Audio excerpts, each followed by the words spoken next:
Crumpy! You're muted. It just took a second for Rumble, StreamYard to unmute me, but you guys miss me? I miss you. I am back. We are back on Rumble after a month. I've been dealing with some family stuff, and then last week I survived a couple tornadoes in South Dakota, which was kind of interesting. But we are back live, and today we are also live on YouTube on John Crump News because I'm going to talk to you guys about a couple different things. And since I haven't done a show in a week, we are. The first thing I want to talk about is the different NFA challenges that are going on out there. There are a few different NFA challenges, one by Gun Owners of America, and FRAC. FRAC is the Firearms Regulatory Accountability Coalition, and everyone knows what GOA is. The other one is from Second Amendment Foundation and FEC, along with the American Suppressor Association. They both challenge. I'm going to start an organization called Firearms Rights Cool Kids and call it FRIC and see if I can partner with FRAC. All right. Well, they are challenging the constitutionality of the NFA because the NFA, if you don't know, is a tax law. On a right. On a right, which there shouldn't be a direct tax on a right anyway, according to Murdoch versus Pennsylvania, which was an 1850s case dealing with Jehovah's Witnesses going door to door, handing out pamphlets. They tried to say that he needed a permit to do that, which is a no. The Supreme Court said you can't put a direct tax on a rate, but yet we have the NFA. Now let's go ahead and talk about why we can challenge the NFA. We can talk about what Democrats were trying to do and everything else. So, NFA, right? NFA is a tax. A tax by law has to have a revenue generating purpose. What is the tax on SBRs, SBSs, and suppressors right now? Well, it's proposed January 1st, 2026 to be $0. $0. Can a $0 tax raise revenue? No. Any revenue raising generating purpose for a $0 tax? No. My audio's static. You glitched a couple of times. It seems like when you got loud. Okay. So I'll let this back here. Okay. So here is the thing, right?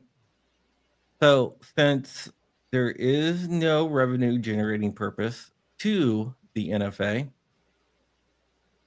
and for at least for suppressors and everything else like that, it might not be kosher.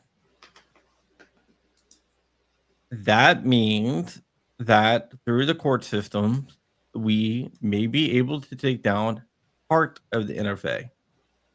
Not all of the NFA, because there's still destructive devices, machine guns still have that pesky $200 tax. Well, thank you, parliamentarian, and thank you, no balls people that are rhinos.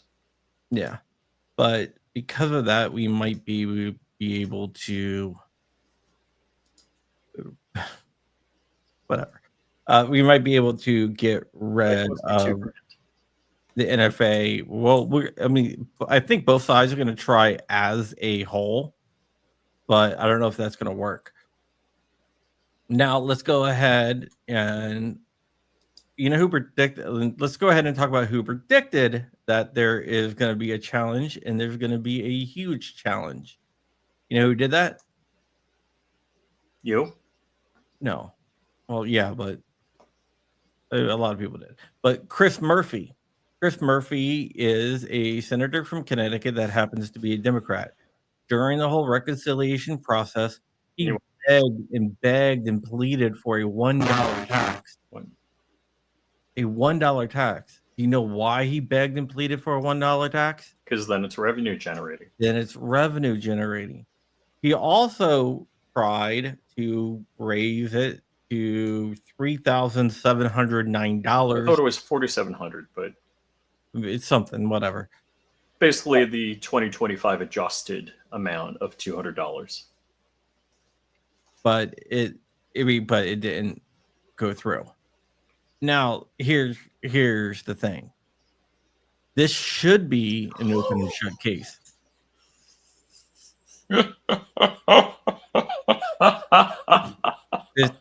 This should be an open and shut case because the law is clear on this. A tax has to be revenue generating. And this 100% is not revenue generating.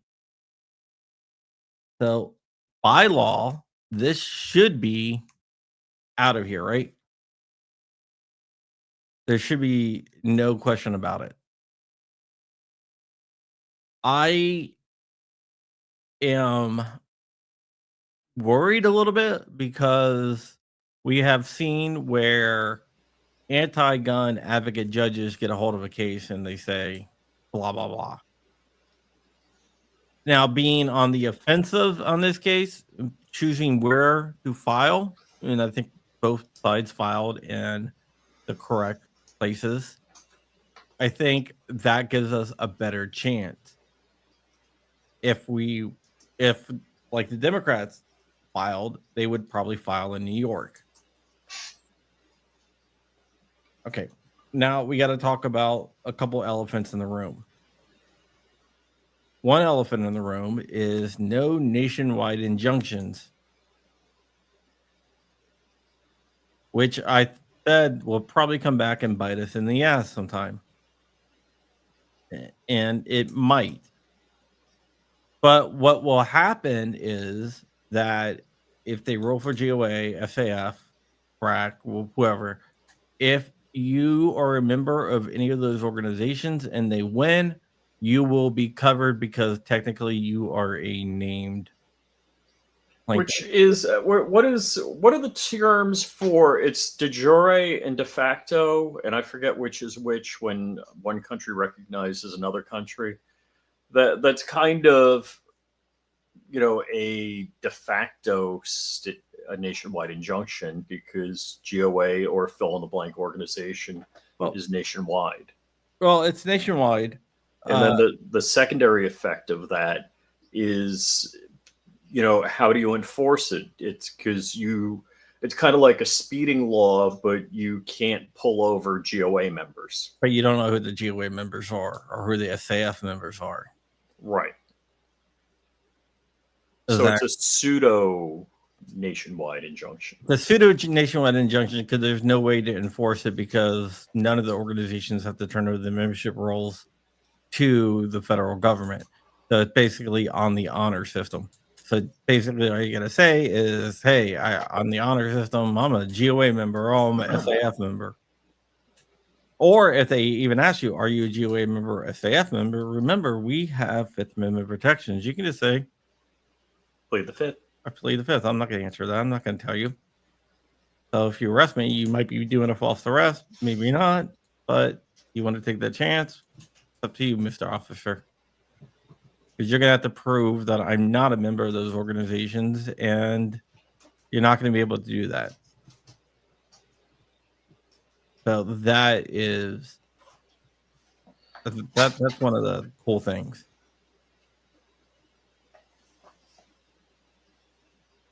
There's also an affidavit that I'm involved in one of the cases that says that I would like to 3D print suppressors without serializing them or filling out Form 1. So that's my little thrown in there. So I think the mission and the method is right. One of the other things that I that a lot of people are asking is, why didn't all these organizations team up and sue together? I mean, they have on certain issues. Yeah, but why didn't they team up and sue on this one? And I like the fact that there's 2 different lawsuits. Because not all your eggs are in one basket.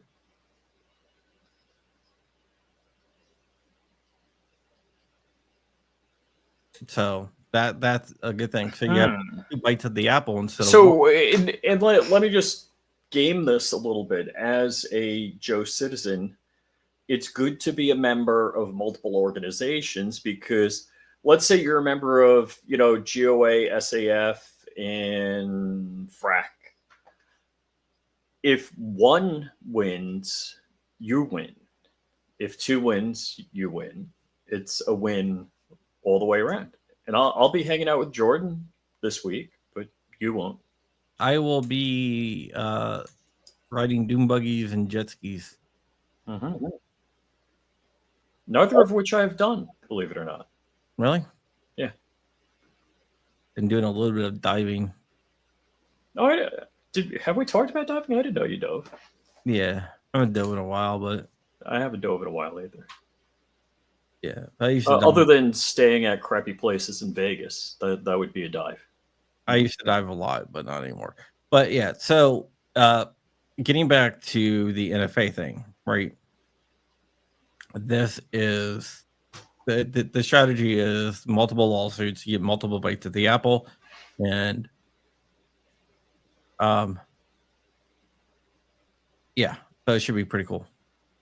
And I like the strategy. I like the chances, and this is the closest that we have had to shutting down at least part of the NFA, if not all of the NFA, because the judge can just, just say, "Hey," because both sides are challenging the whole entire NFA. Because the way the way court cases work, you say, the whole entire thing's invalid. But if you don't agree with us that the whole entire thing is valid, at least you can agree this part is invalid. It's kind of like asking, can I have $1 million? If I can't have $1 million, can I have 750K? If I can't have 750K, can I have 500K? If I can't have 500K, can I have 250K? And yeah, that's how cases are typically written. So basically, the judge would have to say no like 4 times. Yeah. So I like the strategy here, and I believe that at least part of it is going to be shut down. Now we got to get it done fast before the next presidential election, or before the midterm elections come by, and historically, Congress flips and they start impeaching Trump over and over again. Yeah, that's not going to work. So we have to go ahead and do that. So we are close, guys. We just have to wait a little bit longer. And whatever. You got to also remember that a judge in like an injunction cannot be nationwide. But if the law is vacated through a motion for summary judgment, then it can be. Oh, wow. All right, so the NFA is a law, unlike all of the BS rules by the ATF. And so the good thing about a law is that if it's taken away, they're not likely that the Democrats are going to work their tail off to get it back. Yeah, it's going to be. I mean, they could, but they're going to have a super majority to get it back.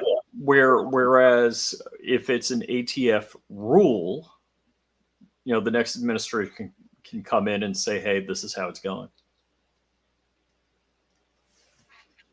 Fine, you have some nice tools. What's your address again?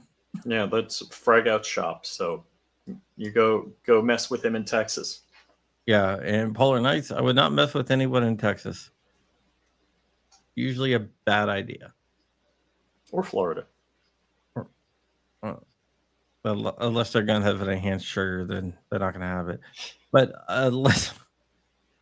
All right. So basically, that is it for the NFA challenges. I just wanted to talk about those a little bit. And let's go ahead and talk about the Sig Fallout. The radioactive fallout? Yeah, the Sig Fallout, because it looks like police departments around IDPA, whatever it was. are dropping Sig again. Well, I wouldn't drop it. I mean, that might be a bad idea. Bloomington, Indiana. What is it? Bloomington, Indiana. They announced that they are going back to. Do you hear that? Yes. What is that? I don't know. Is it some sort of iPhone, Apple notification of some kind? No. Because I don't have an iPhone. I just have a Mac. Bloomington, Indiana. They are going back to Glocks.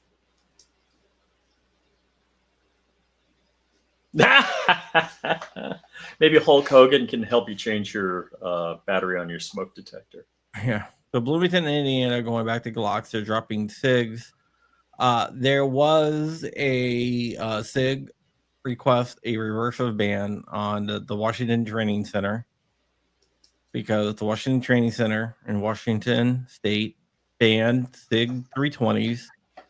SIG tried to sue to get that ban reversed, and the judge denied the request to reverse the ban. Now the Air Force is now doing a service-wide inspections of the M18 pistols. So here's the problem. Anytime there's a lawsuit, and the first time I've heard this was Mark Levin. It's like, sue me now, because then he gets to do discovery. So if you're talking crap, like, so SIG suing, whatever police department, or doesn't matter who, an agency that says, yeah, we're not using them, they're too damn dangerous. Now, if they have a smart lawyer, the lawyer's going to be like, fine, we're doing discovery. Let's see all of your internal documents on testing, anything having to do with any of this, and the decisions, of the documentation of the prior lawsuits he settled out of court. Let's open up that. That'll. There is another lawsuit. Okay. That is just dropping. And that is an ICE agent, an ICE officer suing SIG.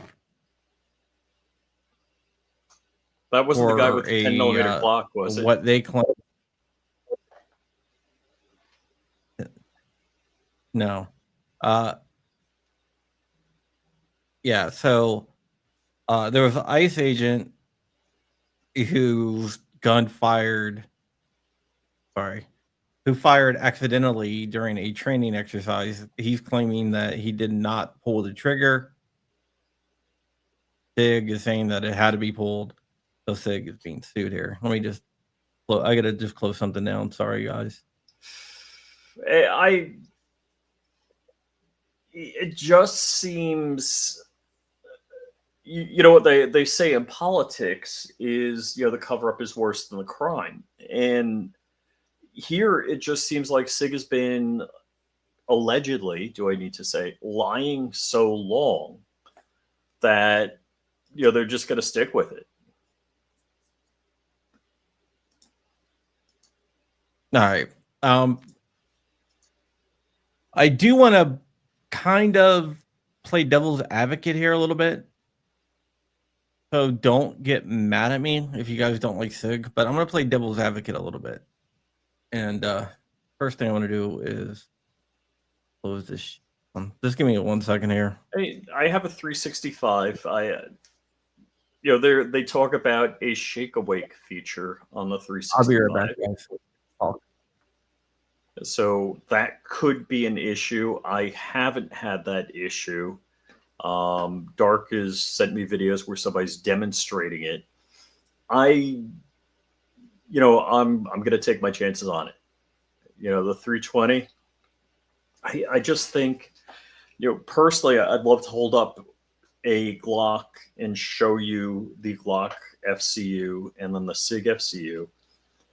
The Glock FCU is stupid simple, whereas the SIG FCU is pretty complex. And if it just seems to me that if you get tolerance stacking on a complex FCU, whether it's through wear or whether it's through parts being within tolerance, but within that margin, and then all of the tolerances stack up to cause a malfunction, that could be an issue. And that's why just in aviation, we build things stupid simple. And when I say we, I'm a pilot, but aircraft are typically built so stupid simple with so few moving parts, there's less stuff to break, less issues of tolerance stacking.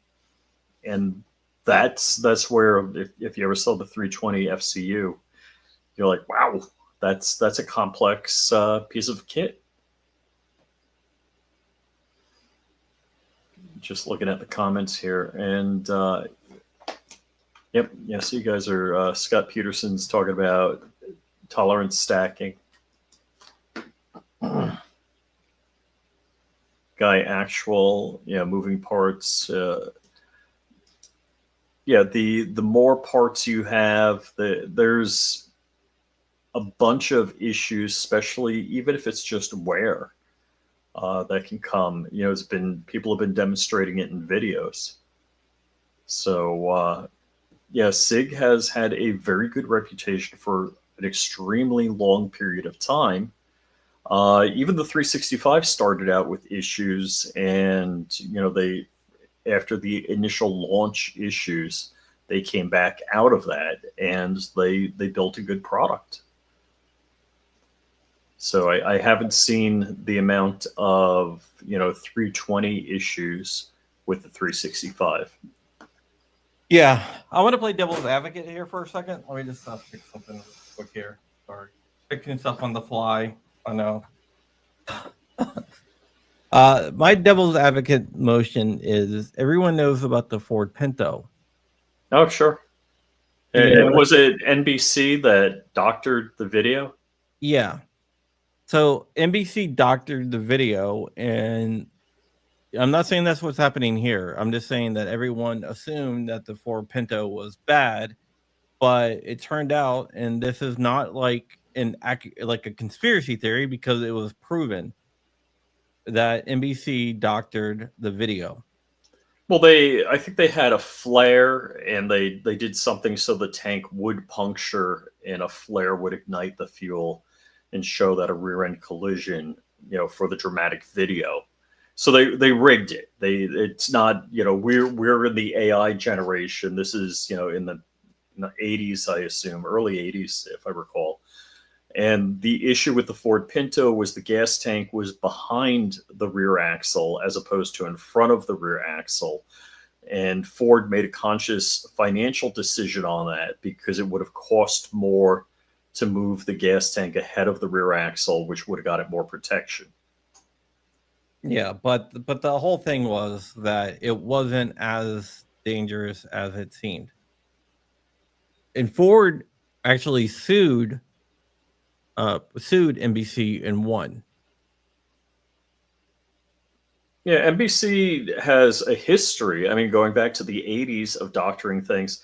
And who was the, oh gosh, we're talking about it. Who was the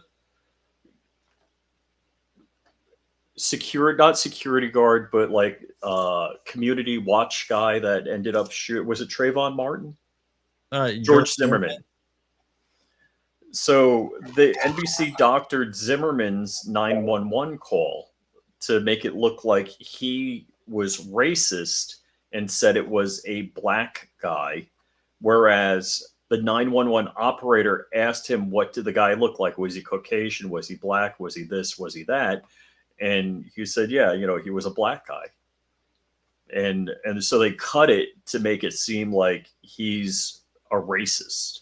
And let's see, that's NBC. CBS is 60 Minutes, which just paid out to Trump for misleading. Yeah. Then you have the Katie Couric thing where they edited the deceptive misediting of some anti-guns of some gun stuff.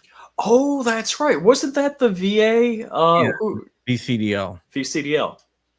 made them look like they had no answers. And so the VCDL, I mean, those guys, I get chills. Those guys are legends. Those guys. But They. but let's get back to the topic. Mm-hmm. So all I'm saying is we don't have all the information. Now there was a guy on YouTube. Who was it?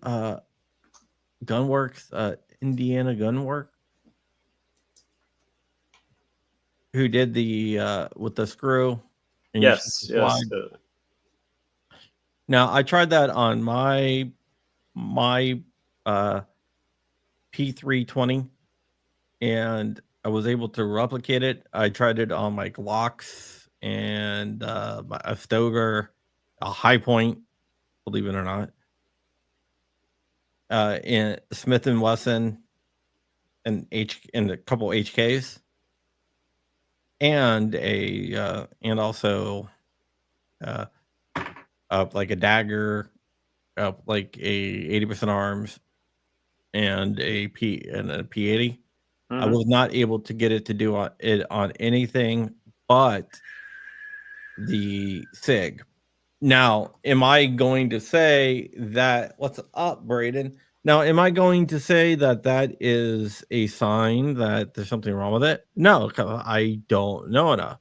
Maybe it's just the SIG I have, and like the other guns are capable of doing that themselves, but for some reason I couldn't get it to do it. I own a very nice High Point that was from a police evidence logger, by the way, Brian.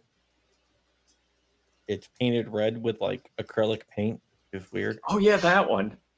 I thought they were talking about me and my High Point. I actually haven't shot the 10 mil pistol yet. Now here's the interesting thing though. I replaced the slide with a Patmos slide. I couldn't replicate it with the Patmos slide on there. On the 320. On the 320, only with the 620. Oh, interesting. Which I don't know what that means. Like I'm not going to claim to have enough. Yeah, you have a study of one. You don't have thousands for a case study. Yeah. Yeah, I don't have a case study, and so did I'm you not really sure how valid that test is because you are sticking something in the trigger. Did you put a wedge in the trigger, or did you really put a sheetrock screw in your guns? It was a piece of plastic. Okay, all right. Because I'm like, all right, some of my nicer guns, I would feel bad about. It was basic. It was part of a filament. Okay. So, like, do I know that there's actually a problem? I do not know, but there is a lot of smoke.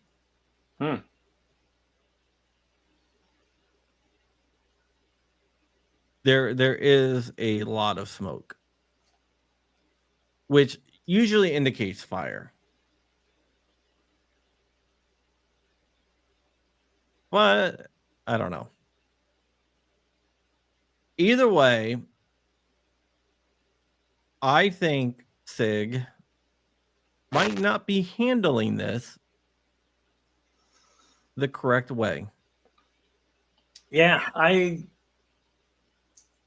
I'm very disappointed in them. You know, here is a company.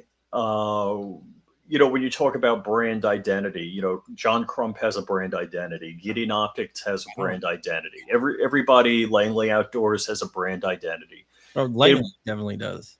And when these things, you know, when something happens that isn't, you know, in alignment with your brand identity, that's devastating. And actually, that's a quote from Dan Bon. Why can't I talk today? Dan Bongino made that quote.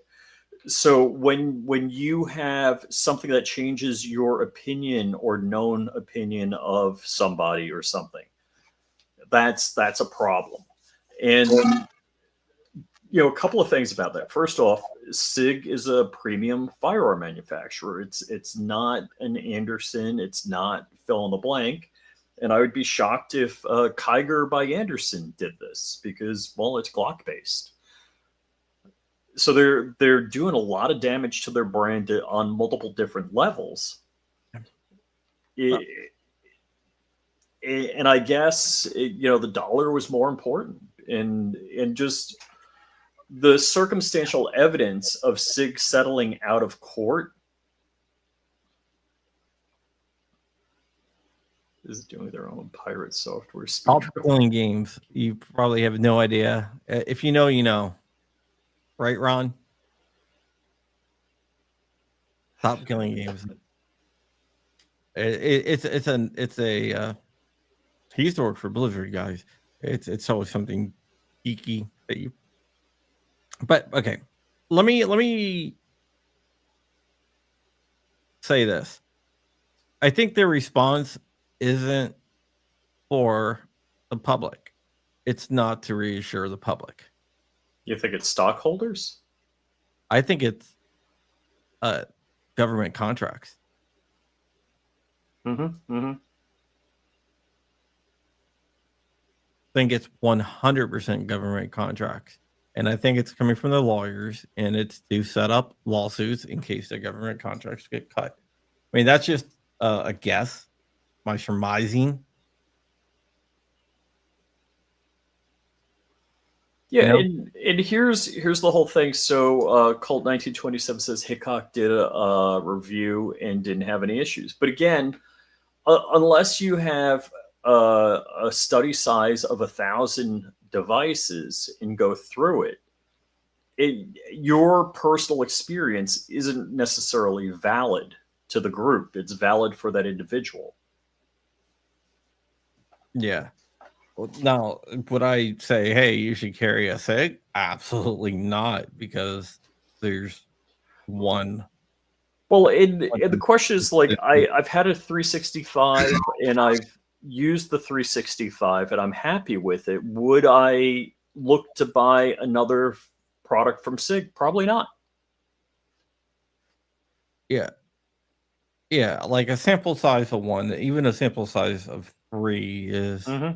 It's still small. It's small. And so here's the thing. I don't know Hickok 45. I'm not going to say I know Tim from Military Arms Channel, but I do like what Tim does. Tim does not, like I'll get a gun from a manufacturer and they'll send me a gun. And, so they may hand pick what they send me. Whereas what Tim is doing at Military Arms Channel, they're sending him a gun and they're not sending him a gun. He's pulling a gun from his gun shop to see how good or bad or whatever it is. Yeah. So I do give him a lot of credit for that, because that's the more expensive way to go. Okay, now I'm going to jump into the engineer in me, because by trade I am an engineer. Software. I'm not a software engineer.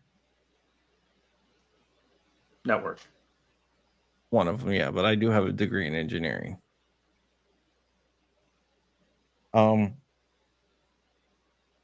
Let's think about it this way. Let's say that some type of carbon buildup that happens that causes the perfect storm that causes like the gun to go off. Right? That's a problem. That's a problem, but here's the thing. Now, let's say the carbon buildup causes the gun to discharge. What's going to happen to the carbon buildup when the gun discharges? Might blow out. Might blow out. So it wouldn't be repeatable.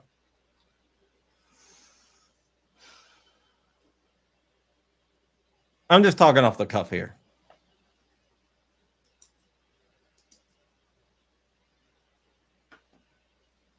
Go ahead, read it, Rich.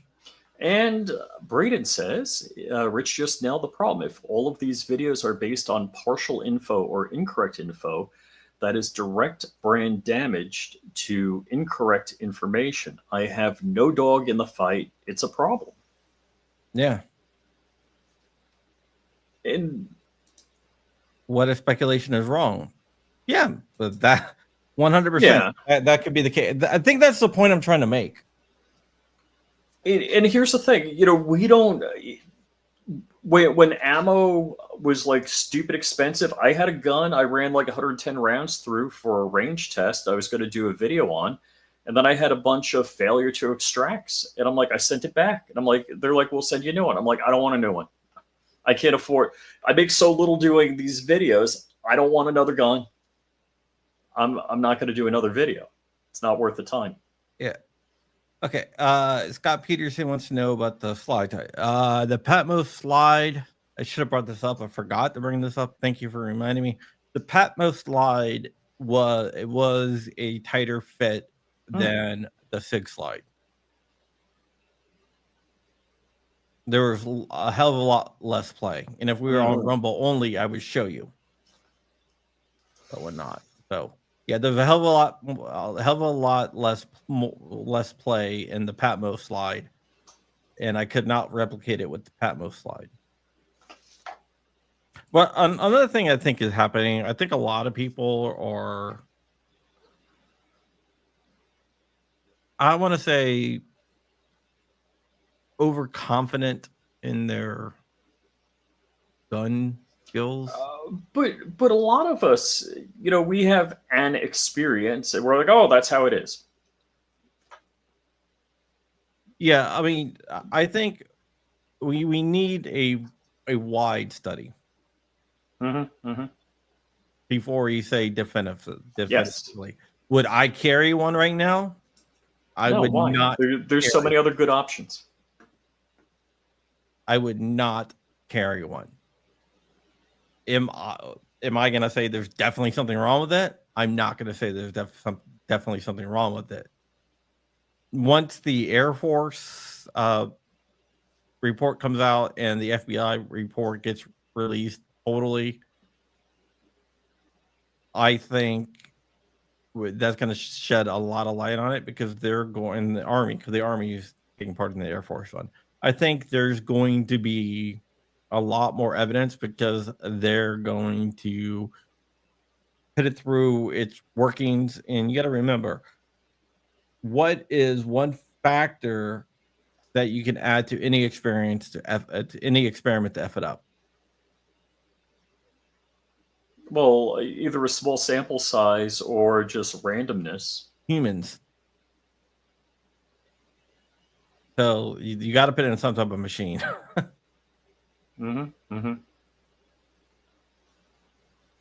Yeah, everyone's saying humans. So you got to put it in some type of machine. Wow,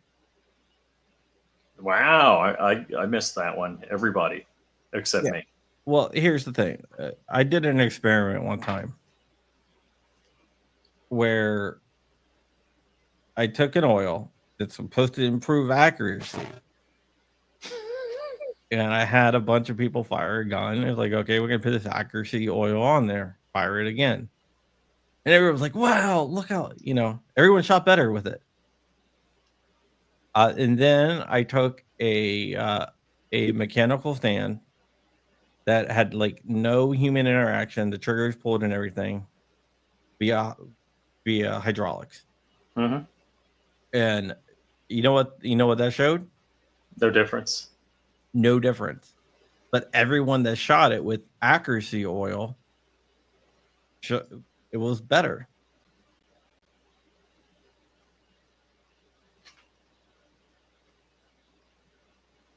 I did that probably 6 or 7 years ago. So by just telling people you're going to shoot better, people shot better.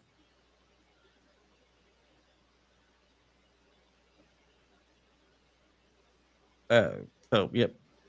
Oh, yep. I'm pretty sure that they're going to be tested for out of spec. In fact, I live in Loudoun County, Virginia, and there was an officer who claims that her 320 went off in the holster, and now she's disabled. Oh shoot! I mean, there was a video of like 4 cops standing around, and the SIG just went off. Yeah.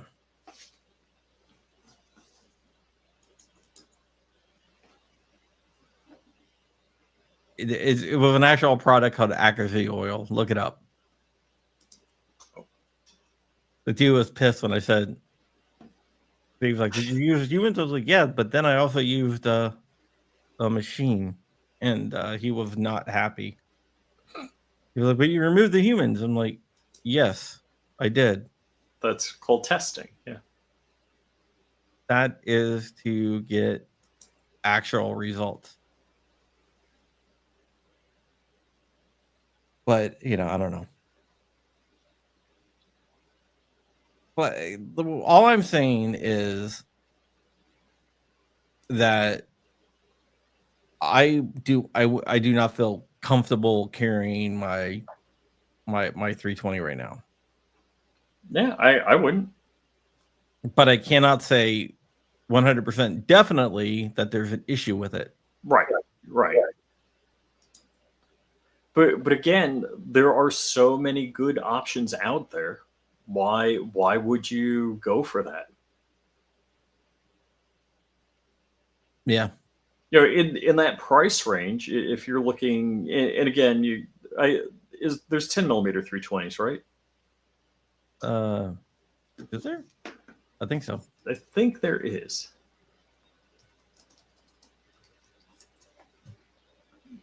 The X10. Yeah. Like you have the HK. If you don't want to carry a Glock, I carry a Glock 43X. If you don't want to carry a Glock, Jordan Vinra, who actually owns Patmos Slides, whose tolerances are actually better than SIG's. Like if you don't want to carry a Glock 43X is proven. Glock 19 is proven. Glock 26 is proven. The HK CC9 is a very nice gun. HK VP9 is a very nice gun. Mm-hmm. Love it. I don't have a CC9. I want a CC9. My VP9. I love my VP9. Yeah, what do you think happened to SIG? Do you think they're going to get pulled off the market? The 320, at least, I think so. They need to, do the opposite of Bud Light and say, hey, let's offer anybody that has a question about their 320 a no questions trade in on fill in the blank, another gun or something like that from their products. P250. P250, whatever. Yeah. Hammer fire, because 320 is based on the P250. Well, I mean, but the P250 there, to my knowledge, doesn't have any of these issues. Yeah, well, the P250 is hammer fire. Right. What they did is with the 320, they took the 250 and they modified it to be striker fire, which might actually lead to some of the stuff. Yeah, it's not a best of breed situation. Yeah. Oh, the Oklahoma Attorney General issued a public warning about the 320. Wow. Yeah, 365, I don't think suffers from the same perceived problem.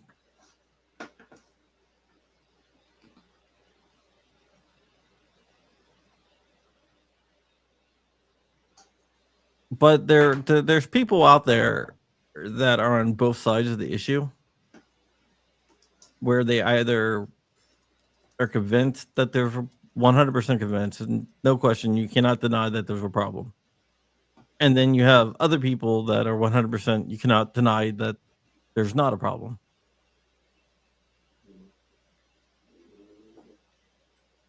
You got to remember, this isn't the first time that the 320 had issues either. Hey, Frog Out, I finally picked up my guns. So, thank you. Finally? Yeah. Oh my gosh, that's been a while. Yeah. I've been traveling a lot. So yeah. There's two camps, and I think the camp in the middle is probably where everyone should be, where it's like, all right, until we figure out what the hell's going on, I'm not going to carry my 320. But I'm not going to say 100% that it's at fault. But the 320 did have an original problem that they had to offer a voluntary upgrade to, which I think should have been a recall. And that was with the trigger.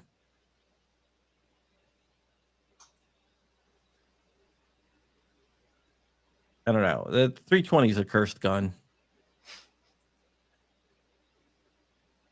I don't think it had good DNA. No, I don't think so, too.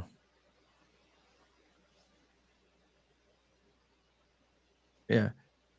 Yeah, I agree. I agree. There's a lot of companies piling on SIG right now.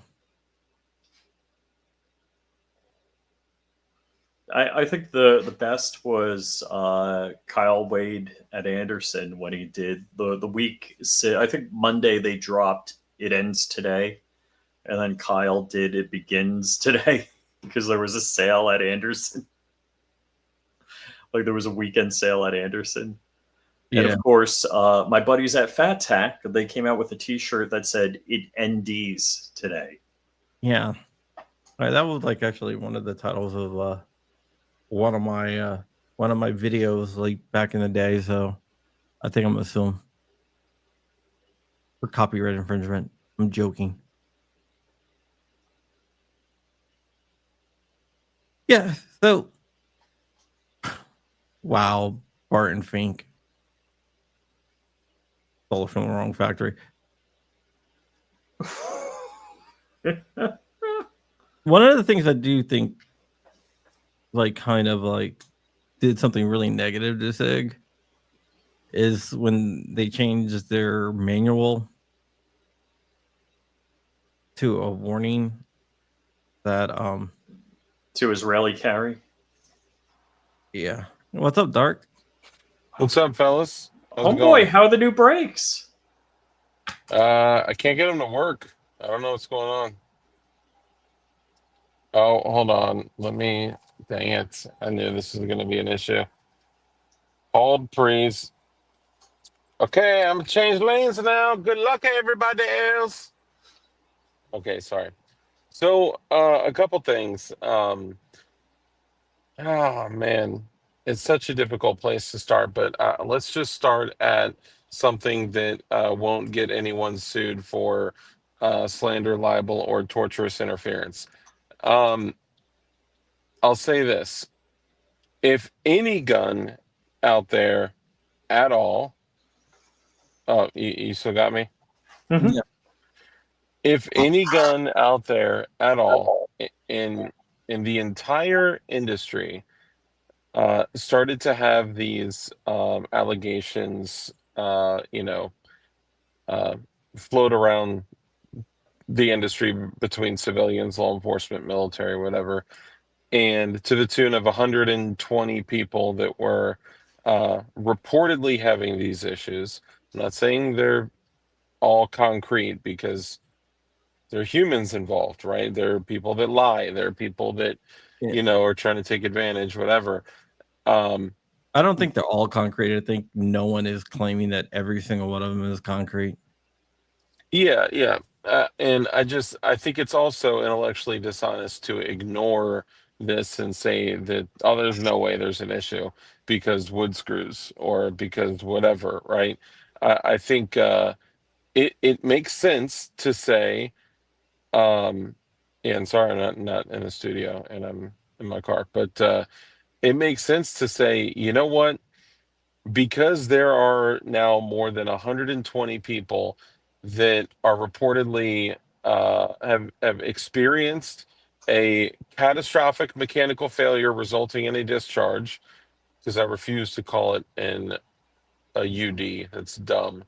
Or people that have been shot by the firearm discharging, people that have been killed by the firearm discharging, what have you, to the tune of, let's say over 100.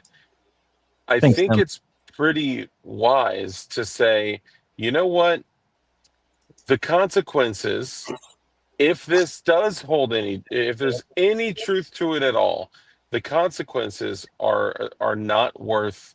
It's just not worth the risk. So I'm gonna shelve the 320 for now. I think that's fair and reasonable. And for me personally, uh, I want to say that either me or Crump or Rich or anyone is telling anyone what to do, or companies to patronize or not patronize, or to buy stuff or use stuff or do or don't, whatever. Come to your own conclusion. But what I'm saying is, it's gotten to the point where it can't really be ignored, and the consequences are grievous bodily harm or death. So, yeah, it'd be pretty foolish to, Well, I want to back up here a little bit. I like how you said UD. I like how you said that. I mean, it's an ND, whether it's on the company or the person. There was an ND involved. yeah, Yeah, that's what you had said. I think that's yeah. a I good think I point. said that when I was talking to you before. Yeah, I also think that if they did do what you're going to think they did, I think that would put them out of business. Because if they pulled them, the majority of their money is made through the M18 contract. oh, yeah. No, I'm sorry. So what I mean is, for civilians, for people out there that can make the decision on what firearm to carry, not agency issued or whatever. Like, I mean, so for me as an individual, and I'm sorry, that was the other side of what I was going to say. I just got distracted driving. As a civilian that can choose what I want to, carry or not, um, I have two SIG 320s. I have a SIG 556 SWAT SPR. I think it's like $2,500. I have a SIG 716 tread. I have a SIG 239 or whatever. I have a bunch of SIGs. I honestly think SIG is, for the most part, a great company prior to all this stuff occurring.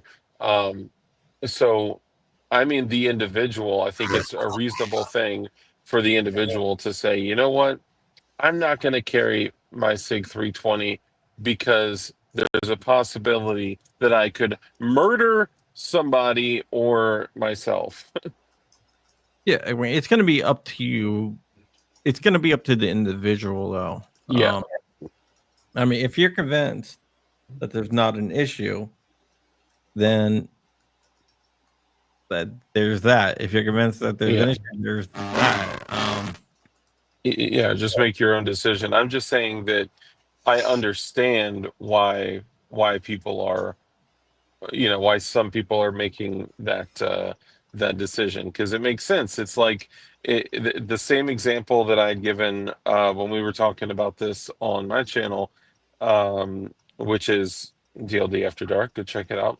But I was like, hey, if Glock has a proven track record of, you know, um, reliability and success with their generations 1 through 5, if they came out with a sixth generation and more than 100 people, 120 people came out saying that the gun dropped, went off, discharged in the holster, discharged on its own, whatever. And this happened more than 100 times. And the company was paying out millions and millions and millions of dollars.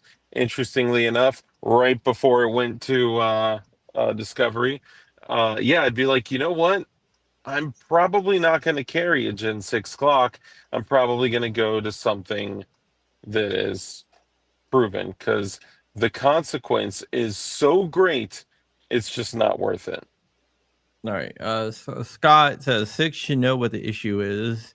It's a matter of what the remedy is going to cost. And I'm not convinced that they know what the issue is.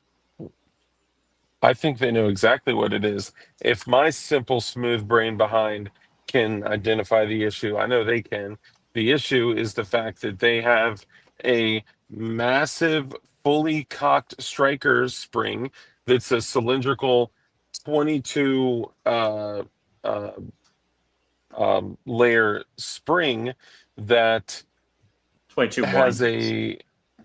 22 windings that has a little, used to be made out of stamped metal. Now it's made out of military MIM, MIM. metal injection molding material. It's a little dog leg on the side that's oddly enough attached to the striker, whatever you call the complete, striker, whatchamacallit, the combination of parts. Fire control unit. No, it's whatever. Just the striker assembly. Sorry, words are hard.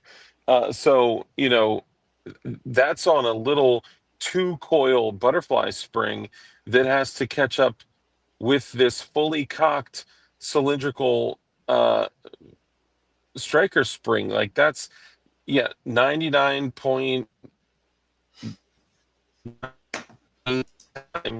probably going to catch it just fine.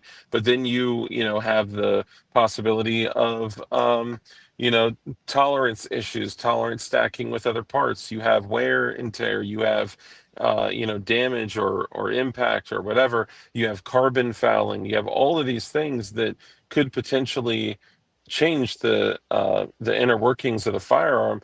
Yeah, I mean, for sure you could absolutely get some issues, and there's no trigger blade safety, and there's no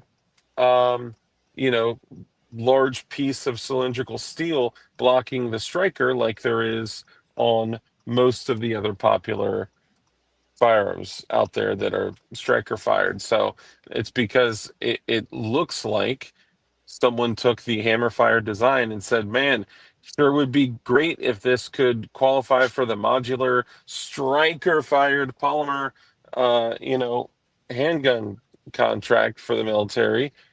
That's what I think. So they retrofitted it to fit a striker. I gotta jump in here real quick. I'll be right back. And I don't want to click end, so I'll be right back. Well, we'll probably be gone by the time we get back. Gonna pull them out. Okay. Yeah, I mean, I see what it's saying, but we are going to see what is going on here. But whatever, it's just not good for Sig. But I think with that, we're gonna go ahead and end it right here.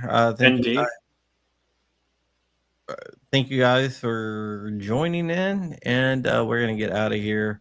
Thanks, Rich, for coming on. We will be doing this regularly. Next week I'll be off though. So what about the rest of this week? Because I got GOA goals. No, well, you'll be gone. I'll be doing stuff. All right. All right. So back in 2 weeks.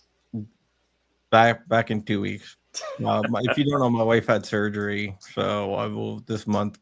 Last month was kind of surgery to make John more tolerable. Yeah, last month was kind of taking care of her, and then I had to travel for my day job to South Dakota, and on vacation next week.